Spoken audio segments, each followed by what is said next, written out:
आता एक मोठी बातमी येते। ठाकरेंच्या शिवसेनेचे नेते उन्मेष पाटील यांच्यासह 4 जणांविरोधात बँक फसवणुकीचा गुन्हा दाखल करण्यात आलाय। राजकीय द्वेषातून हा गुन्हा दाखल करण्यात आल्याचा आरोप उन्मेष पाटलांनी केला। कंपनीच्या संचालक मंडळात नसतानाही गुन्हा दाखल करण्यात आल्याचं त्यांनी म्हटलंय। यावर गिरीश महाजन यांनी ही प्रतिक्रिया दिली आहे। ज्या कंपनीला कर्ज दिलंय त्या कंपनीच्या मी संचालक मंडळात नाही, मी डायरेक्टर नाही, मी त्या कंपनीचा भागीदार नाही।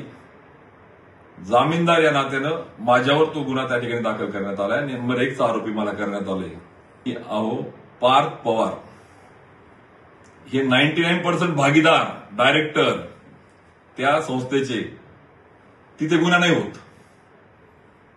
गिरीश महाजन यांच्या कुटुंबियांच्या नावाने बीएचआरचे ऍसेट खरेदी केल्या जातात, ठेवीदारांच्या पैशातून रुपयाच्या वस्तू माफक दरात घेतल्या जातात, तिथे गुन्हा नाही होत। मला किती दाखवावं कुठे काय भूखंड कोणी घेतला, काय घेतला। मला वाटतं हा माणूस नोवेअर आहे, नॉन कॉग्निशेबल आहे। त्याला म्हणा एवढी बडबड करण्यापेक्षा आता एखाद्या 25 मिनिट तिकीट घेऊन निवडून दाखव। पक्षामध्ये असताना तुम्ही त्याला खासदार केलं, त्यांना आमदार केलं। आता तुम्ही पक्ष सोडून गेलेला आहात, आता पंचायत समितीला उभं राहून दाखवायचं, एखादा सदस्य होऊन दाखवायचं। जिल्हा परिषद सांगत नाही, मी पंचायत समिती सांगतोय।